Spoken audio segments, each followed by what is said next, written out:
Hi Neil, it's Steve. Just a short video to show you that all the switches are working. Pause play.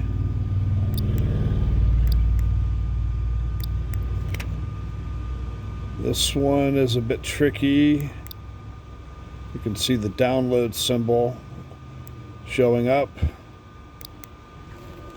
Just going to cycle power in order to get past that. I don't actually want to save anything. And then the last switch, this navigator switch.